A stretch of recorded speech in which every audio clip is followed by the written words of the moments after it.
La rebelión militar que el general Mola lleva meses preparando estalla el 17 de julio en Melilla.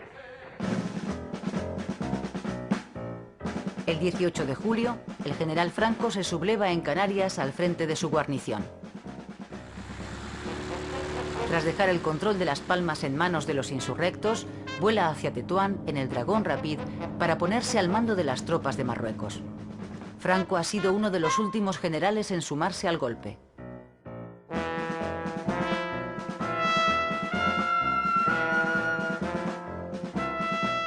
En la península, la primera ciudad en caer en manos de los sublevados es Sevilla. Luego van cayendo, una tras otra, las capitales andaluzas. La noticia del éxito de la sublevación en varias provincias llega a Madrid en la tarde del 18 de julio. La alarma se instala en la población. Los sindicatos obreros exigen al gobierno el reparto de armas. El gobierno acaba cediendo. Se ha reunido con carácter urgente a fin de examinar la situación creada por el alzamiento del ejército marrueco. Como protesta por la actitud facciosa de los focos del ejército rebelde, las organizaciones sindicales obreras CNT y UGT han declarado la huelga general en toda la península y han ofrecido sus contingentes de afiliados para salvaguardar la paz interior. En los sindicatos y centros oficiales se reparte armamento a los frente populistas, quienes de momento mantienen a raya con su valor a los traidores a la República. ¡Viva la República! ¡Viva! ¡Viva la República! En Barcelona, los miembros del sindicato anarquista CNT, muy fuerte en Cataluña, que llevan tiempo preparándose para hacer frente a una posible sublevación derechista, se echan a la calle el día 19 de julio y consiguen reducir a los golpistas.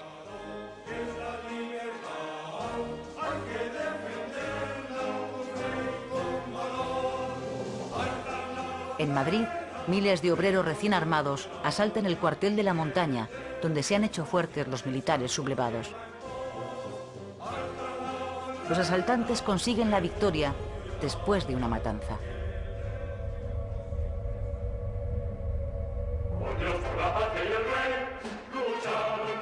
En Pamplona, el general Mola se ha sublevado con éxito y con el entusiástico apoyo de los carlistas, que se suman en masa al levantamiento. También caen las principales ciudades de Castilla y todas las de Galicia. El avión que va a traer desde Lisboa a España al general Sanjurjo para sumarse al golpe se estrella al despegar. Los golpistas pierden a su jefe. Pasados los primeros días, los sublevados controlan solo la tercera parte del país. Madrid y las ciudades industriales de España se han opuesto al levantamiento. El golpe, por tanto, ha fracasado. Los generales Mola y Franco comprenden entonces que solo por medio de una larga guerra de conquista podrán alcanzar la victoria. La guerra civil ha comenzado. España queda rota entre dos extremismos políticos. En una parte del país estalla la revolución, en la otra la contrarrevolución. No hay terrenos intermedios.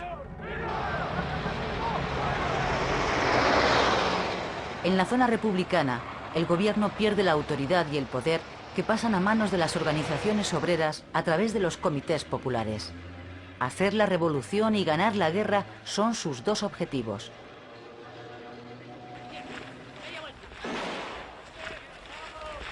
El ejército, que ha quedado desmantelado tras la sublevación, es sustituido por milicias populares de sindicatos y partidos.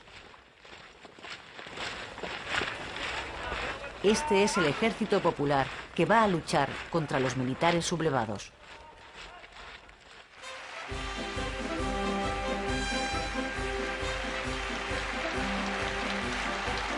En la zona rebelde, los generales constituyen una junta de defensa que asume todos los poderes. El 1 de octubre, la Junta Militar elige al general Franco jefe supremo del ejército y del gobierno. Pasa a ser el generalísimo.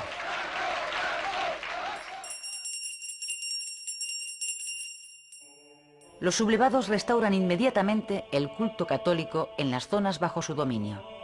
La Iglesia recupera la posición de poder que la República le había arrebatado.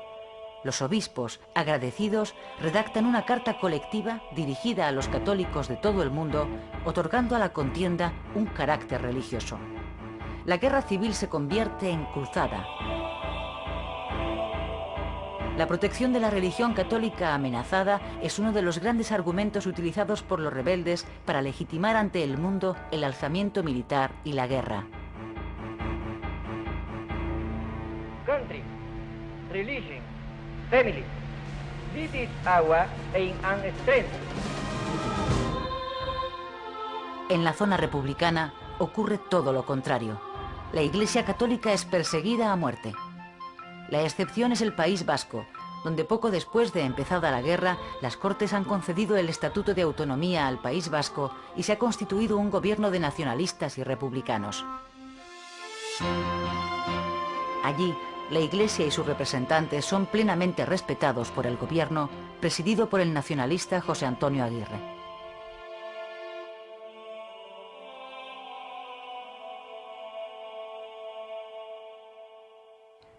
Durante los primeros meses de la guerra, el ejercicio masivo del terror se impone en los dos bandos.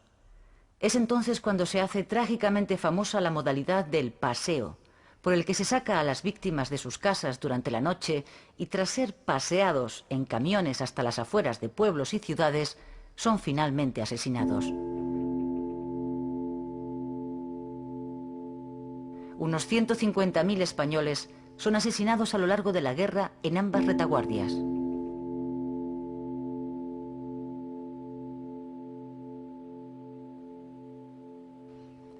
En la zona republicana, los comités revolucionarios inician una represión feroz e incontrolada contra sus enemigos políticos, los llamados fascistas.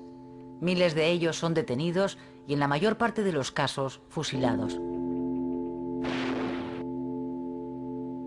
La represión es especialmente dura con la Iglesia, que sufre la persecución más sangrienta de su historia.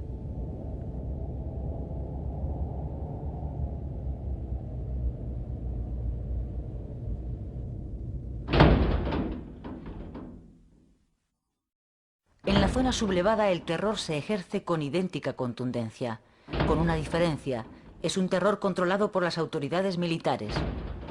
Los frentepopulistas llamados rojos son detenidos, juzgados sumariamente y fusilados.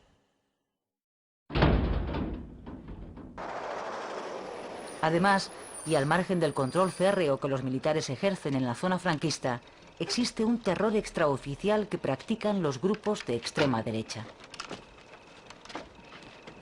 Como en el otro bando, los falangistas dan el paseo durante la noche a miles de sospechosos de ser rojos.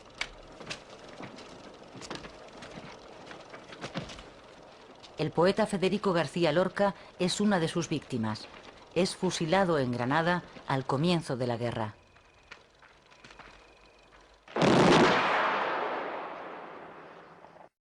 ¡Arriba España! Desde el primer momento de los enfrentamientos se hace evidente la importancia de la ayuda militar exterior para poder ganar la guerra. Hitler y Mussolini son los dos grandes proveedores de material de guerra a los sublevados. Italia colabora además con el envío de 80.000 hombres y Alemania con una unidad aérea de combate de 100 aviones y los 4.000 hombres de la Legión Cóndor.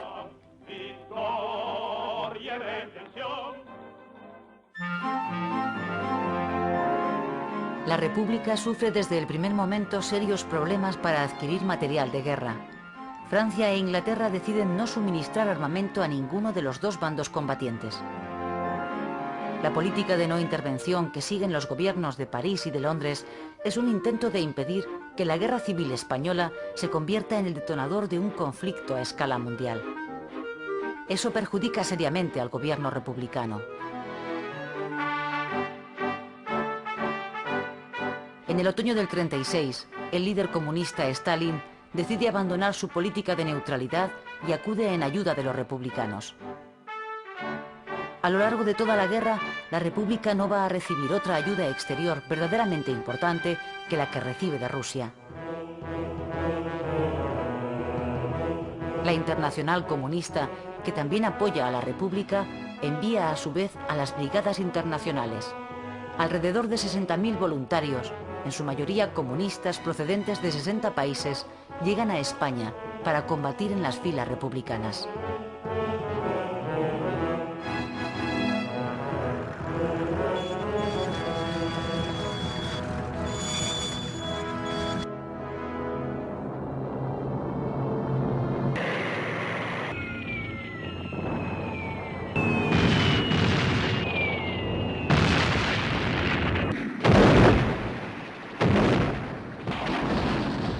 La guerra civil se convierte en una guerra de desgaste que dura 3 largos años. Los republicanos, lastrados por sus profundas divisiones, tratan por todos los medios de resistir. No abandonan la esperanza de que si en Europa estalla la guerra contra el fascismo, los gobiernos democráticos acudan por fin en ayuda de la República. Por su parte, Franco, que parece no tener prisa en acabar la guerra, lo que busca es aniquilar a la República y a sus seguidores hasta eliminar para siempre su influencia en España. España cumple en los momentos actuales su destino providencial. Como en otras épocas, derrama ahora su sangre en defensa de la civilización. El mundo, en un mañana próximo, comprenderá la magnitud del sacrificio y entonará sus cantos de agradecimiento. Después de casi 3 años de guerra, el avance lento y metódico del ejército franquista se demuestra imparable. Poco a poco, tras duras batallas, se hace con la totalidad del país. El 27 de marzo de 1939, la República abandona definitivamente el campo de batalla.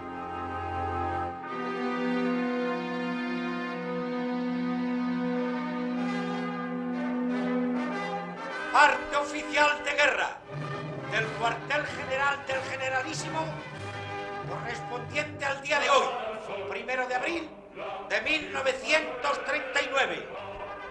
Tercer año triunfal. En el día de hoy, cautivo y desarmado el Ejército Rojo, han alcanzado las tropas nacionales sus últimos objetivos militares.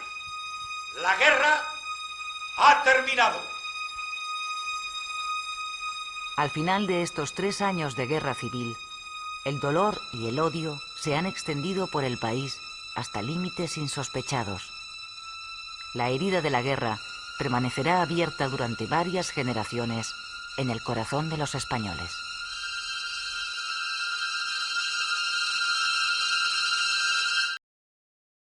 A mediados de julio de 1936, España está dividida en 2 zonas tras la sublevación de parte del ejército contra el gobierno republicano.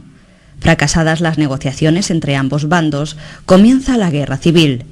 El primer paso es el traslado a la península de un fuerte contingente militar al mando de Franco. Más tarde, columnas de sublevados marcharon desde Sevilla hacia Badajoz, buscando enlazar con los rebeldes de Cáceres. El 11 de agosto las tropas franquistas entran en Mérida, mientras que en el norte las de Mola toman Tolosa. El 14 de agosto Yagüe toma Badajoz, mientras en Cataluña las columnas anarquistas de Durruti se dirigen hacia Aragón. La ofensiva republicana en Andalucía, comenzada el 29 de julio, se da por fracasada el 20 de agosto, ante la imposibilidad de tomar Córdoba. Igualmente resultan fallidos los intentos de recuperar las Baleares. El 3 de septiembre, las tropas sublevadas toman Talavera y avanzan hacia Madrid. 2 días más tarde, Mola ocupa Irún y el día 28 Varela entra en Toledo. En octubre, Madrid es bombardeada por la aviación. El 7 de noviembre, los sublevados, al mando de Varela, fracasan en su intento de tomar la capital, pese a lo cual el gobierno republicano decide trasladarse a Valencia. El 14 de enero de 1937 comienza la ofensiva rebelde sobre Málaga, que caerá el 8 de febrero. En el centro, las tropas franquistas intentan estrangular Madrid, produciéndose las batallas del Jarama y Guadalajara. En esta última, el contraataque republicano obligó a las tropas franquistas a retirarse. El 31 de marzo de 1937, Mola inicia la ofensiva en el País Vasco con fuertes bombardeos aéreos que el 26 de abril arrasarán Guernica. El 19 de junio, Dávila, sustituto del fallecido Mola, toma Bilbao. Entre el 6 y el 24 de julio, una ofensiva republicana para romper el cerco de Madrid da inicio a la batalla de Brunete. Hacia el 13 de julio se agotó el empuje republicano, dando lugar al contraataque de las tropas franquistas de Varela. El 24 de agosto de 1937 comienza la ofensiva republicana en Belchite para distraer el ataque franquista que se estaba produciendo en Santander. Pese a ello, el 21 de octubre, las tropas sublevadas toman Gijón y Áviles, desapareciendo el frente norte. El 15 de diciembre los republicanos atacan Teruel, que cae el 7 de enero de 1938, aunque se pierde el 22 de febrero. El 10 de marzo los sublevados atacan en el frente de Aragón, reconquistando Belchite. 8 días más tarde Barcelona comienza a ser bombardeada. La ofensiva franquista ya parece imparable. El 3 de abril cae Lérida y el 14 llegan al Mediterráneo, rompiendo en dos el territorio republicano. El 25 de julio de 1938, los republicanos lanzan una ofensiva en el Ebro, también en Extremadura, en agosto, para cortar la penetración de Queipo de Llano sobre Almadén. En el frente del Ebro, agotada el 1 de agosto la ofensiva republicana, Yagüe inicia la respuesta franquista que obliga a los republicanos a replegarse. A finales de 1938 comienza la ofensiva sublevada sobre Cataluña. Paralelamente, en enero del 39, los republicanos atacan en Extremadura, pero serán neutralizados a comienzos de febrero. En Cataluña, el día 26 cae Barcelona, siendo ocupada toda la región. El bando republicano se descompone a marchas forzadas. Azaña, en Francia, renuncia a la presidencia de la República, mientras que en marzo se subleva la guarnición de Cartagena. El 28 de ese mes cae Madrid. Entre el 29 y el 1 de abril se desploman los últimos reductos republicanos, principalmente Alicante y Valencia. La guerra civil ha terminado.